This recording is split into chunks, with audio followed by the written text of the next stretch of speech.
that giving your child a smartphone is like giving them a gram of cocaine. The algorithms are now thinking for us. Societies that change too fast, what can happen is disruption, a breakdown of social structures and anxieties. It's also linked to the dopamine kick that you get, It's so chemically wired that every time somebody likes is why we go to that phone.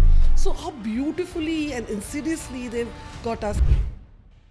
I read somewhere that to be on Facebook is to show everyone you're very happy. To be on Instagram, it is to show how beautiful you are.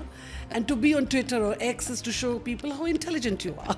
So everybody has an opinion. The most important thing that parents can do and educators can do is to connect.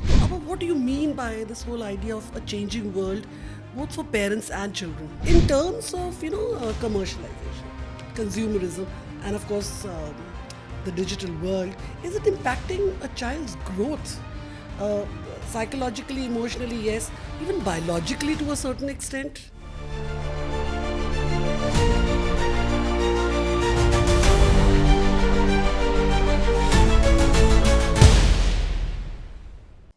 Hello, everyone, and welcome to Lifelong Learning, a podcast where we explore the endless journey of growing, evolving, and discovering new perspectives. Today, we are diving into a topic that's close to the hearts of many, and this includes myself: parenting in the new age, where we are going to dig deeper into the nuancing of parenting and child mental and physical well-being in today's world. And to explore this important subject, we have a very special guest with us, Mrs. Abha Adams. Mrs. Adams is a renowned educator, experienced orator, and a prolific writer who authored the best-selling book, Parenting in the Age of Anxiety. Ms. Adams has been instrumental in shaping the educational landscape in India, with years of experience of having worked with both parents and schools to support children's growth. And currently, she serves as an advisor to many reputed schools across the country. Welcome, Abha. Such a pleasure to have you in our midst.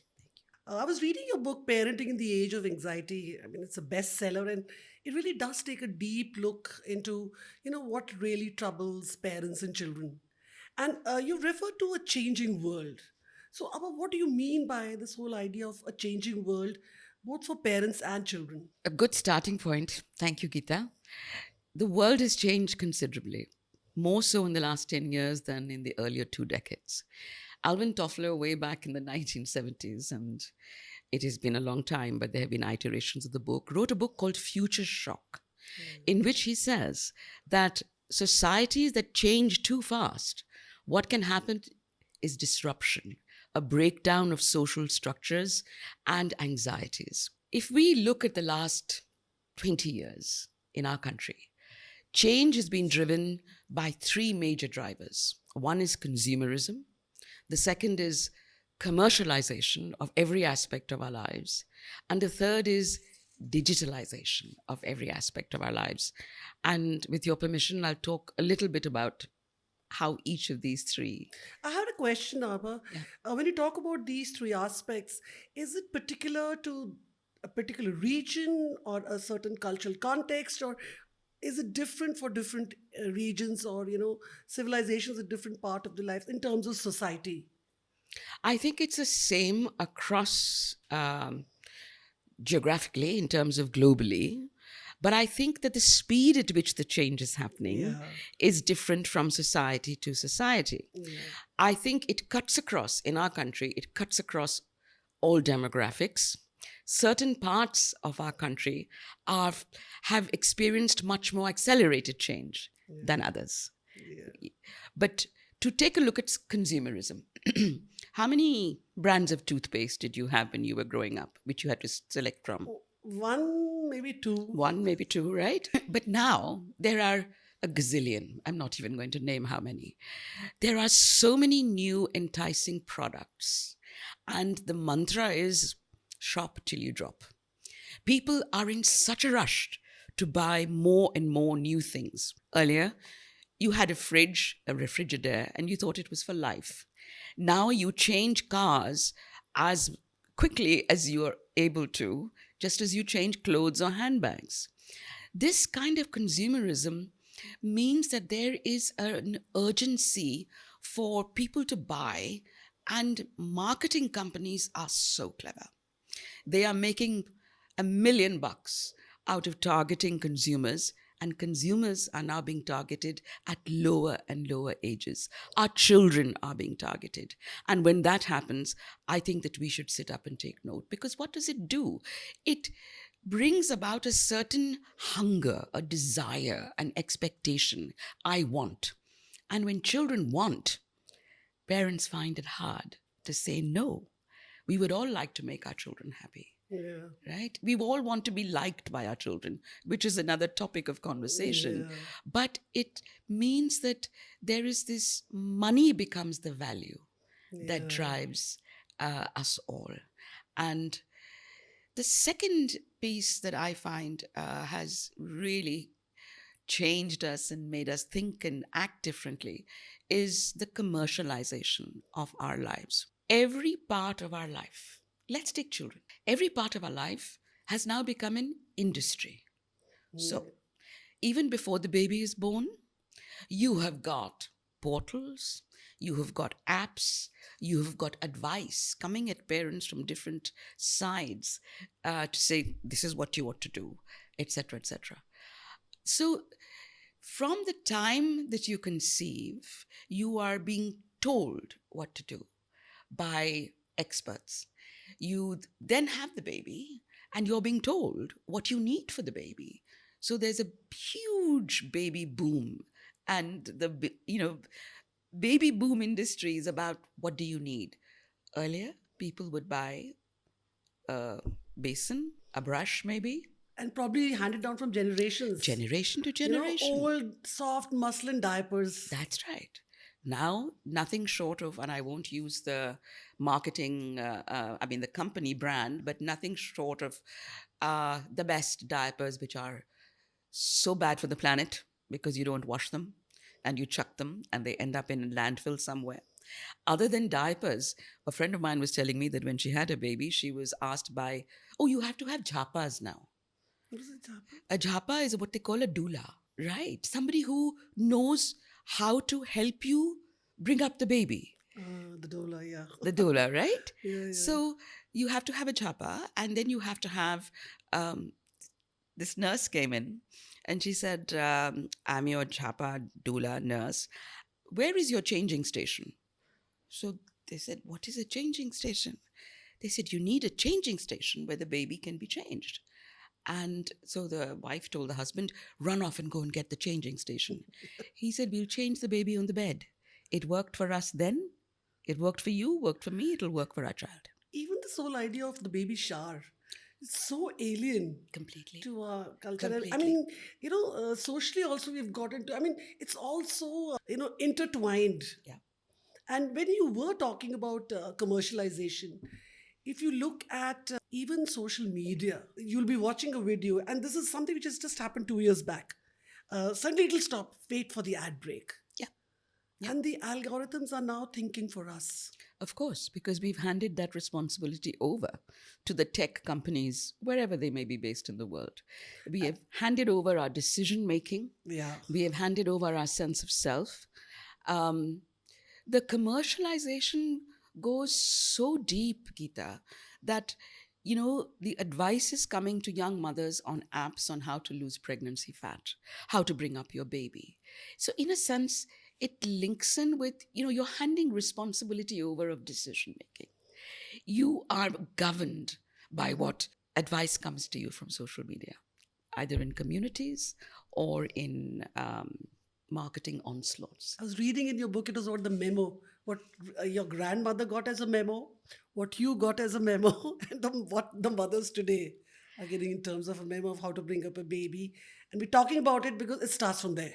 I'd love to read that memo out if I could, but from what I remember of it, given that we are buying into the fact that the moment a child is able to walk, we swiftly go into what activities can she or she do. I'm going to say she from now on. Preschools, that's an industry.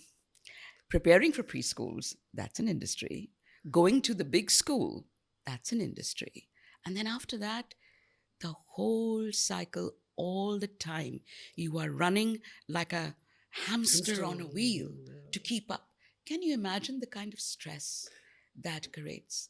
So the memo for our grandparents was from the hospital: here is your child, take her home, love her. End of story. The memo for our mothers was: here is your child, take her home, celebrate, call your friends, play cards, put her outside, let her play. And the memo for us, not me, not my generation, but young people today, appears to be: here is your child. She's the most precious thing in the world. You will be around her all the time. You will do whatever she asks. She is the apple of your eye, the focus of your attention. She is your life. You want to be proud of her. She will have to win every prize, every race. She will have to excel in everything. And since you are confused about parenting, get yourself a parent coach and make sure that the parent coach helps you to parent. This is so wrong. I don't want to use a stronger word, but it is so wrong. But it's so real. And it's so real. And Abha, what do you think about social media? I mean, you said digitization. Can you go a little deeper into that? And how is that featuring in this changing world? Okay. So, first, I'm not on social media. Wow. Happy to say, in the sense that I do have a Facebook account, but I don't post. I had to start an Instagram account because of the book. I don't post. I just about manage email. What I have seen from students over the last 20 years, the smartphone changed everything. There is this incredible magazine article and has a video that shows a little baby with an iPad, right? Thinking that the iPad is a magazine and trying to, or the other way around, trying to move the images. Our children have got so used to visual movement, and then we wonder why they lack concentration. And fast movement. And fast movement, quickly. In the book again, and I can't quote outright, but there is a doctor, Harley Street, who commented on the fact that giving your child a smartphone is like giving them a gram of cocaine. I read about it, yeah. Right? Now, it seems to be, what? How is it possible? But it's addictive. Yeah. The algorithms are addictive. We have allowed ourselves to be governed by these algorithms, destroyed our sense of self, depend on our validation on blue ticks. Take a look at what they watch on social media. Teenagers are watching or are on their phones 6 hours a day. But that's half your waking time. Children as young as 4, 5, and 6 are being treated in Delhi, in the NCR, for screen dependency disorders because they cannot tear themselves away from the screen. So it's addictive. The reason is that it's addictive is that its algorithms are created in such a way to hook you, or leaving your bar open for those who have an addiction problem. Children, teenagers, adults, we all get addicted. We need to know what's happening all the time. Why? We need to take photographs of what we're doing all the time. Why? We need to post those photographs to tell the world what's happening. I was reading some research. It's also linked to the dopamine kick that you get, It's so chemically wired that every time somebody likes is why we go to that phone. So how beautifully and insidiously they've got us.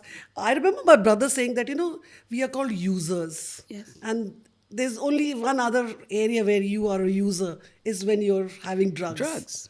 That's And if absolutely you right. are the user and anything is free, then you are the product which, is being used. Those blue ticks give us validation. They give us a high, which means our sense of self gets eroded. Our sense of confidence in ourselves gets eroded when everything depends on the outside world's validation. So when on Instagram, it's called Instagrammability. Yeah. Right? That's another word for it. When on Instagram, if you're not there, then you don't exist. And what you see and what our children are doing teenagers amongst them, 6 hours a day, they are scrolling to see what are the beautiful people doing. And what comes through is, I want to be like that. Yeah. I want to look like that. I want skin like that. They don't realize it's photoshopped or it's airbrushed. I want skin like that. I need hair like that. I need a boyfriend like that. I need holidays like that. I read somewhere that to be on Facebook is to show everyone you're very happy. To be on Instagram, it is to show how beautiful you are. And to be on Twitter or X is to show people how intelligent you are. So everybody has an opinion. But how does that impact children? I mean, they're getting into this so early. They see a stencil, which is a mirage, if they're on Instagram. Yeah. They're not on Facebook. Yeah, they left it ages back. That's right. They're on Instagram and they're on Snapchat. And they have a very false sense of the beautiful. And that distorts reality. So when reality doesn't live up to what you see is the perfect way to live, then you're deeply disappointed. Then you are distressed. Dare I say, even depressed. Our times, we would look at the models in a magazine. And those magazines, you have to get to them. Or it would be, the movies.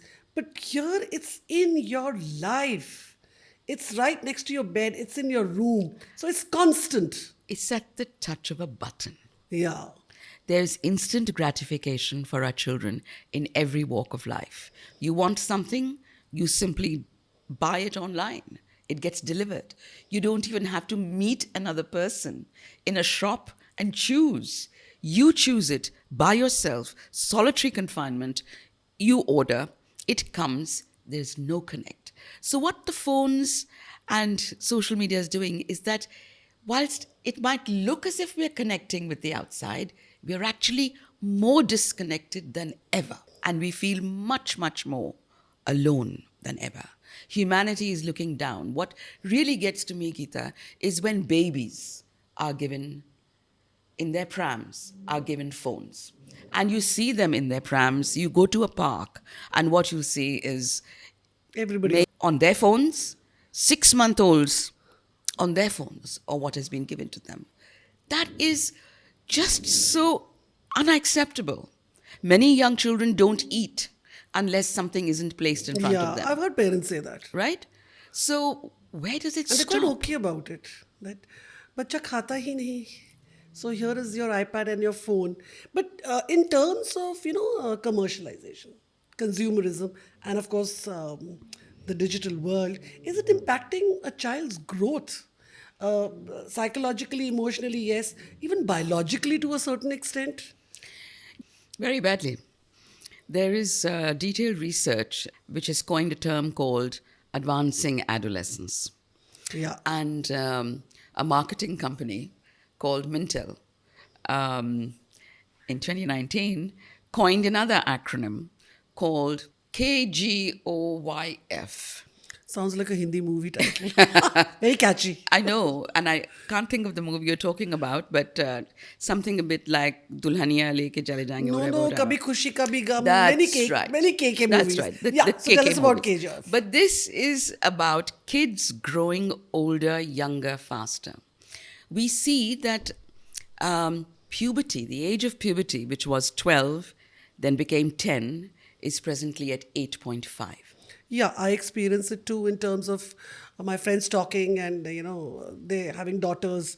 It's just earlier and earlier. Earlier and earlier. And similarly with boys. Yeah. Right? We never talk about the boys. I know, and unfortunately, we don't. And it's, sadly, they are looked, we don't look closely enough at what they're going through.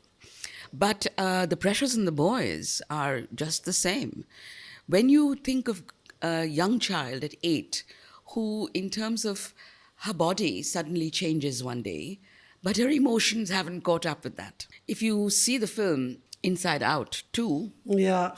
okay, which tells us that when puberty hits, what happens? How beautifully they've shown it. Exactly. So all kinds of things, all kinds of emotions hit children, including shame for the first time. And I think the parents are not equipped because their generation had it much later. That's right. And whom do they go to? And one of the very trendy things is go to a therapist. Take therapy. You don't have a therapist? What does your therapist say? And it's okay to not feel ashamed about it, but it's also not a kind of a flag that you bear and you carry that I have this, which is called outsourcing. Really, your troubles. I'll take a step back from what you just said because I feel very strongly, Geeta, that for children to understand puberty and what they're going to, it needs to come from both home and school. Yeah. Why aren't schools running programs? Call it sex education because we were banned from calling it that. Call it Yeah. adolescent education, but they're not adolescents yet, and yet they're experiencing puberty. So, whilst the physical symptoms are of those of a 14 or a 13-year-old, mentally they're still children. And they can't understand the mood swings. They can't understand why their hormones are wrecking them all over the place. Yeah. They don't understand the acne. There's just so much that is going on. So I think that when you view more, Yeah. it gets exacerbated, though this is a global phenomenon. And not talking about it, as we tend to do in Indian societies, is the worst possible thing that we can do for our young children, boys and girls alike. Yeah, I mean, I can't imagine the stress they would be going through with no real outlet except you're going back to your silent phone. You would go And to your phone, you will Google. and you'll have friends from across the world talking to you about this, That's or right. there would definitely be a YouTube video telling you what to do. Exactly. And that YouTube video would not be an adult talking to you, it would be a child of your age, and they're sort of, monetizing it. And you're thinking what that person is saying is correct and right, and you don't know sort of whom to turn to. And I think in this, I don't know what role parents can play. I mean, what advice can you give to the parents? What are some of the things that they can do, especially now when they know that this is happening? I mean, you talked about it in a book, we're talking about it now, so it's out there. I wonder what this generation can really do, this generation of parents. Because there is one side of them which is they have high expectations from the children. But then they're also not, take your child, love him or love her. The most important thing that parents can do and educators can do is to connect. You have to connect with children. And by that, you really need to be attentive and listen, non judgmental, understand, and have the empathy of putting yourself in their shoes instead of getting on your high horse and saying, it wasn't like that when I was a child. I didn't do this. Nobody told me about getting a period. Young girls sometimes get traumatized by this, that something bad has happened to me, that I've done something bad. This is a punishment. And it's the same even today. It is the same. Parents need to talk about this. Schools need to talk about this. And I remember my daughter, she already knew about it, which is another wrong thing, because that was an information overload. So if they you're will- getting those information from some other source, I don't know. But you will. Is there an empathy there, or is there love and kindness there, or is it just, let the children? I mean, it's a mixed world, really. That's the problem when you get information that hasn't been framed in the Exactly, right exactly. way, which is, of course, all about how we've outsourced everything. Yeah, you did talk about these two very interesting terms, outsourced and overprogramming. So can you just unpack these a little bit for us? Happily. Outsourcing is one of my pet peeves. We have given up our lives to not just algorithms, but to the experts, to the specialists. Experts. Yeah, that's right. We don't have any decisions. We don't have any processes by which we evaluate and analyze anything anymore and decide whether it's good or bad for us. We rush off to the expert. So who are we talking about? I'm talking about parent coaches to start with. For everything in our lives, there is a coach now. When you do not know how to deal with your child, you dial up the parent coaches, and I know a few, and there are questions like, my daughter has thrown herself on the floor, all of four. She's screaming her head off, having a tantrum. I don't know what to do. That's just common sense. Exactly. We talk about life coaches. Life itself Yeah. is a coach. It's such a contradictory, oxymoronic phrase, life coach or parent coach. I read somewhere, there is no way to be a perfect parent, but there's a million ways to be a good one. So just trust that. And I often say that to my parents. I think that's lovely because They're looking at perfection.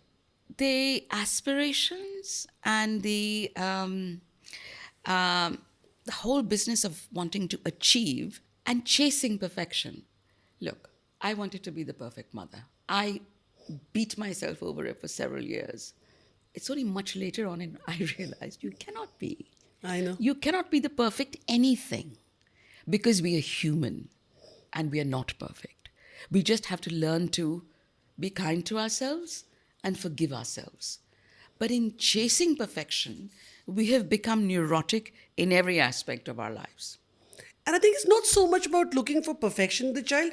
I think it's sort of, trying to live your aspirations life through your child. So I'll have somebody who's coming for, a conversation where the child is 2 or 3, and then they're wondering, which can he get into Harvard? Can she crack the IIT? And I'm like, 15 years later, I know. and God is laughing when you're making these plans. That But is so that's also, I think, one of the sources of that whole, this phrase of overachievement, because you're trying to live your dreams through your children. What you couldn't achieve, maybe my child will. That's always a sadness, and I've seen that a lot as well. But with overachievement comes overprogramming. So you want the perfect child, you want the child to experience every possible activity. Children's lives are taken up after school every day with something or the other. If it's not Kumon maths, then it's taekwondo, or it is art or music or dance. Precious little sport, unfortunately, which is where they would have learned much, much So more. many values, yeah. Right? And so that is something that is really, really distressing when you simply Yeah, because overprogram. there was a value to free play. Where if you, you're with your children, and I don't want to sound like an old fuddy-duddy, but you just, conflict resolution, learning to cope with failure, emotion, stress, you just worked it out amongst your own group of children, and there was free play happening. But if play is also going to be structured, I mean, the world is, sort of waking up to the whole value of free play now. Absolutely. And the American Association of Pediatrics, in its most recent report, says play is brain building for children. And it also says that we have to start to learn to prescribe play as doctors. Can you imagine? This is what the world has come to. But in terms of all of this, and over programming and over outsourcing and all, clearly there's anxiety at play, which is what really your book says. So there's anxiety for parents, and then there's anxiety for children. What does it do to children in terms of the expectations of the parents? What forms does this anxiety take, and how serious is it? And when does one sort of pay attention to it? Could you just delve a little bit in that? Keith, it's really very serious. In fact, it triggered the next book, which I'm still in the process of researching. Parents are anxious about what will happen to my child, marks, college, futures, etc. And also, on a crazier note, has my child eaten today? Has she been, should she be checked for celiac disease? Should she be checked for gluten-free? Is she lactose intolerant? Anxiety of an irrational nature. Children are anxious about some very valid reasons because they feel they're not good enough. They are adequate. They're not adequate enough. They will never be good enough. I'm not tall enough, not thin enough, not fair enough, without enough straight hair. They are being body shamed. They are being cyberbullied. Yeah. That's causing... Look, we all need acceptance. And if you're not accepted by your peer group, that can be devastating. And many struggle with that through school, this lack of acceptance. And that's where their anxiety, social anxiety, the inability to walk into a room And strike a conversation. See what a low sense of self-esteem when you have everything materially at your feet. That's what's making them anxious. So, Abha, when we're talking about anxiety, both for the parents and the children in today's world, What do you think is the need of the hour? It's a word everyone's talking about, resilience. Could you just share with our listeners really what does it mean? And also, why is it so important today? It was something we had it in oodles as we grew up, but today it's something that we need to have. So if you could just, give us a little understanding of that. Okay, before I do that, my mother witnessed partition, 2 world wars, ended up as a refugee in Delhi. She came from Srinagar and they were displaced from Lahore. So she understood what hard times were. And she understood what it took, along with my father, to make their way back from refugees, the status of refugees, owning nothing, leaving lands and money behind, to building lives. So when she came to the UK, where I was having my son, all my friends who were in their 30s at that time were moaning on about, auntie, I don't know, I can't cope.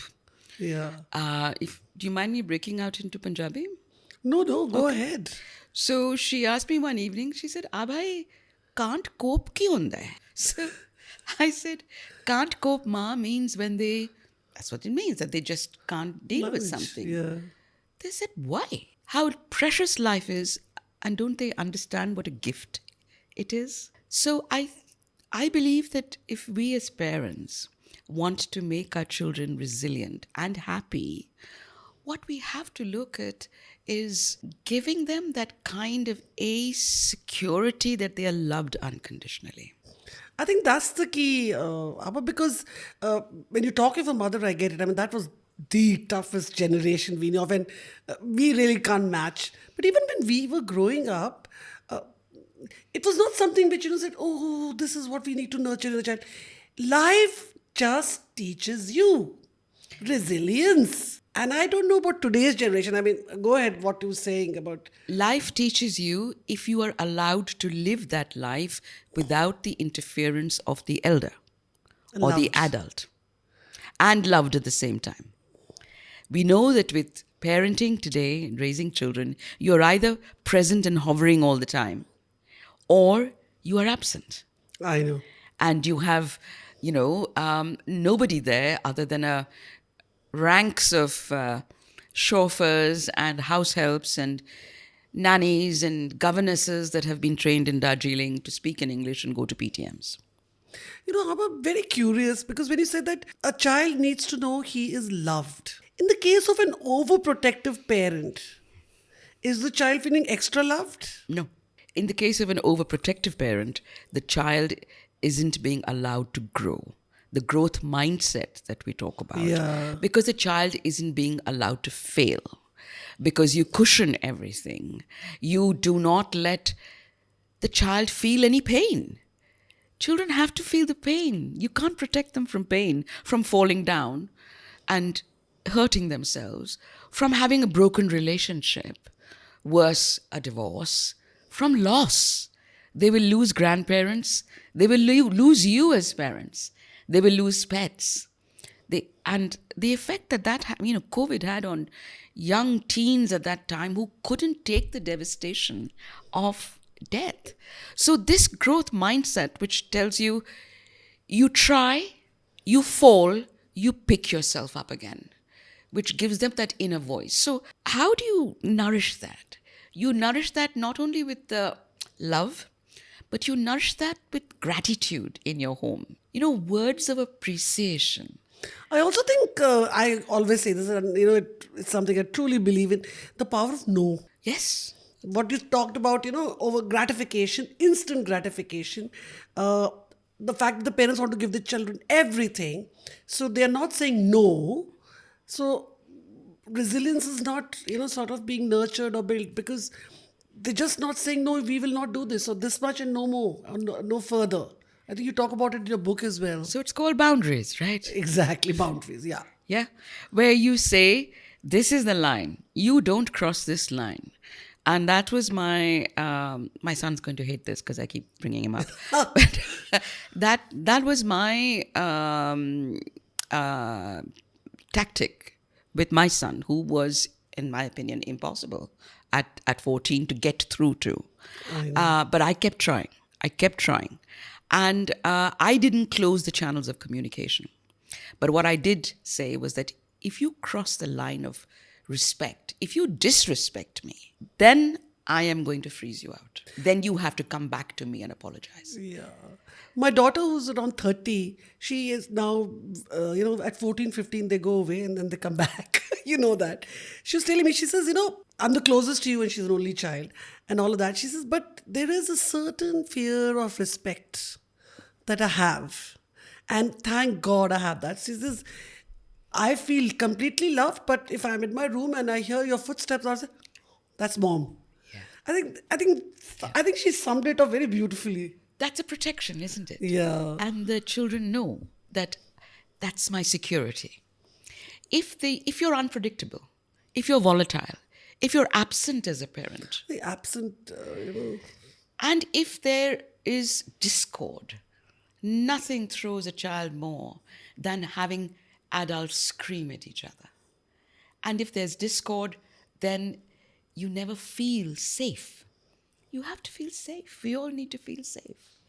For parents who want to raise children not just to be happy, but to be resilient, turn off the TV, put the phones off, go out into nature. Nature, not with this AQI, of course, but nature gives you Select that months. sense of, being out and connected. It's about connection. and I think all your senses are in play. That's right. You can feel the grass, you can That's feel the right. sun, I think that's really what we are biologically. We haven't evolved that much. It's us walking in the savannah, really, and sort of being in one with nature. And then you have time to talk, and you have time to look at each other and sort of acknowledge each other's presence. I think that's important. So, how do we build that? You build that by fostering connection. Okay. And in this digital world, fostering connection is critical. So, some ground rules. Nobody, I learned this from a friend, can't take credit for it. Nobody in my family can bring phones to the table. When we eat together, which is not every day, I know. because, children grow up, go away, and then when they come back, when we eat together, phones are outside. When children come to meet each other, the mom places a basket, you can keep your phones here. You're not to use your phones when you're in the house. Here, you're come together to talk, to connect, to understand, to share. And if we do it in an intergenerational way, because sometimes when we get together as a family, it's, parents and uncles and aunts, us, and our children all around the table. I think some of the most genuine conversations and so much learning and, a bonding. It's something I can't put a word or price on, but it feels medicinal. I mean, it feels good. That intergenerational piece, Geeta, is something we are losing know, fast. that's what I was talking And about that it. gives so much richness to our lives. And that's one of the reasons my husband brought us back to this country, so that my son could have a childhood with cousins and grandparents around him. I also feel that what has great power are the words we speak to our children. We have to be mindful about the fact that we need to be encouraging. We cannot make them feel like failures. The moment a child feels that she is, will never be able to live up to the parents' expectations, the fire is gone. You've dimmed that light. That's one parenting. The other one is, you're there. Like, you need a license to drive a car. You need a license for many things. You don't need a license to become a parent. So sometimes, just doing a checkbox that, okay, get married at 25, have a child by 30, have the second child by 35, and we are done. And then being absentee parents and just fulfilling the lives with things. But do people really live their lives like that? I mean, set themselves 25, No, 30, no. 35. Yes. Yes? It doesn't work with them walking around with a checklist. But it's certainly there as an expectation within a family where marriage has to be done at a particular time, not when you feel like. But nothing is predictable. Yeah, but Particularly in now. this world, we can't predict what's going to happen next, which is what makes this world so volatile. Yeah, but you keep planning, no? Because you That's think you're like immortal and you know That's it all right. and you're That's the right. star of your own movie. Just a few words on Yeah, resilience, yeah, yeah, right? yeah. Because people wonder about it. People think it's a personality trait. No, it is a skill. Skill. And it's a skill that can be learned Nurtured, and yeah. developed. It's not a solo endeavor.